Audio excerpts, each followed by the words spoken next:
yung nangyari sa atin sa Pilipinas, yung Antipolo road rage.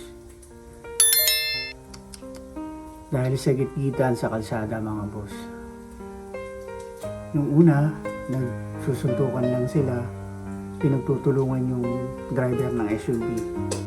At hindi kinaya, nag-init ang ulo ng bawat isa. At ayun ang naging resulta. Ang bango mga boss. Kain na tayo?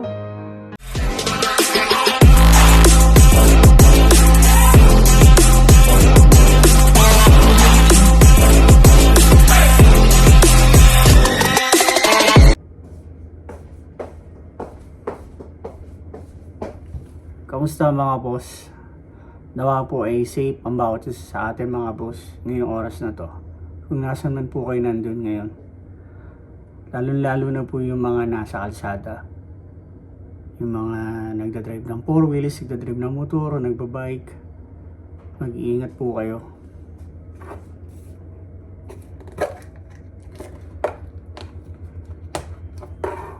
Mga boss, magigisa ako ng pork belly. Nalagyan ko ng maraming gulay. Medyo sikat yung araw sa harapan ko.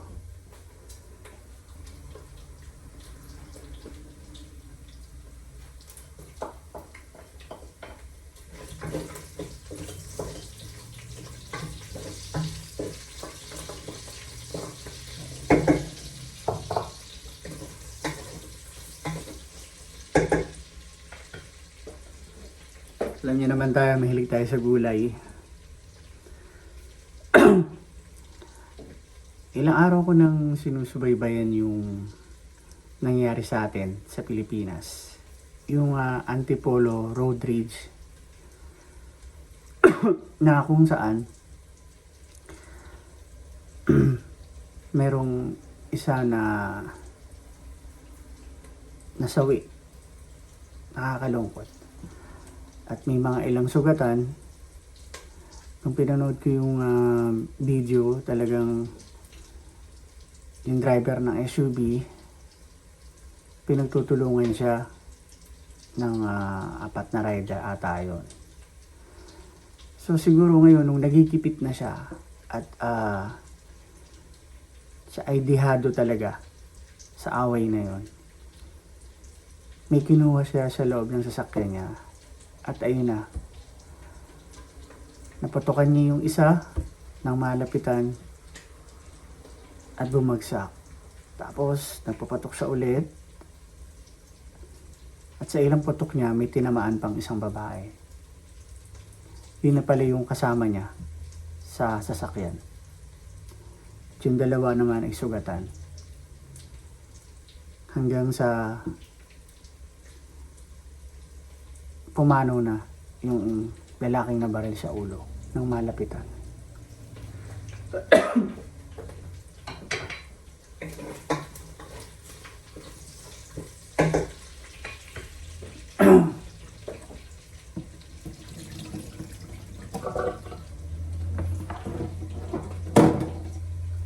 Dahil sa gitgitan sa kalsada, yun ang kinahinatnan. May buhay na nawala.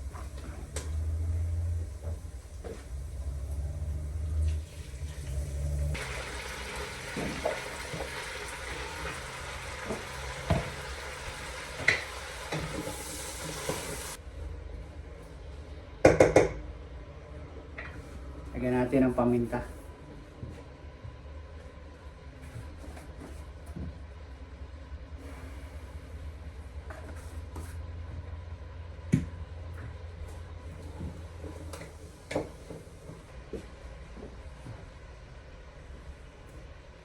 Lagyan natin ang toyo at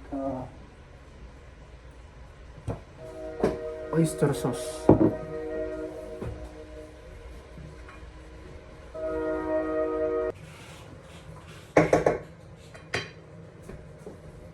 Lagyan na natin yung toyo mga boss.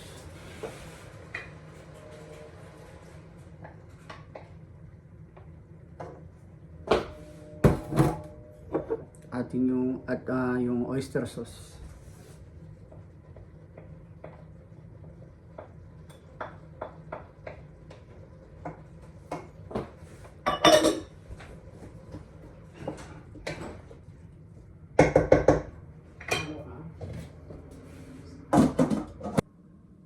Ngayon, nakakulong na yung driver ng SUV. At tingin ko nagsisisi na siya sa akin yung ginawa. Pinagsisisihan niya yung nangyaring yun. Pero wala na. Sakit yun para sa pamilya nung pumanaw.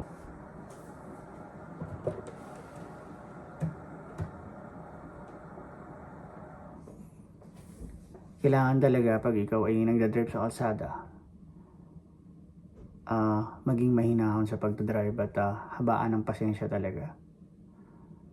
Kasi hindi mo kilala kung sino yung mga nakakasalubong mo pagdating sa kalsada. Kasi yung mga nagmumotor talagang mahilig sila sa mga singit-singit talaga. At sa nakita ko dun sa video, napakabilis ng takbo ng SUV. Labas siya ng main road, napakatuloy ng takbo niya. At doon ko nakita na may motor na nakagitgitan niya. Hanggang sa yung video nandun na sa eksena na nag-aaway na sila, susuntukan na. At may tumulong na ibang rider at ayun na. Ay buhay mga boss, isa lang ang ating buhay, kaya pagpahalagahan natin. Sana'y wala nang mangyari ulit na ganun sa atin sa Pilipinas.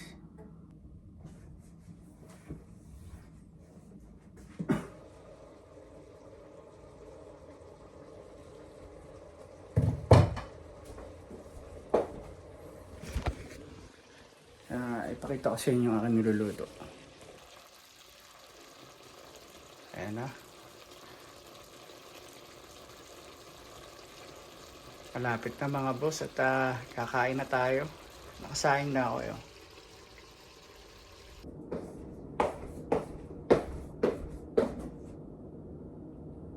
Luto na mga boss ang ating ginisang gulay.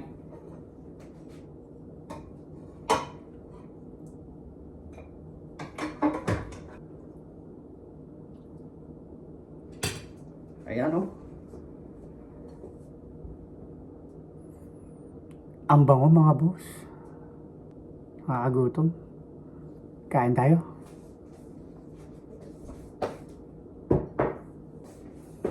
Tikman natin to mga boss.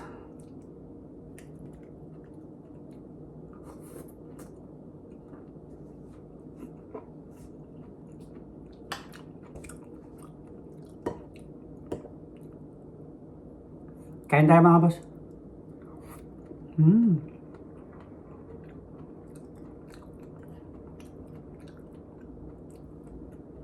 Panalo.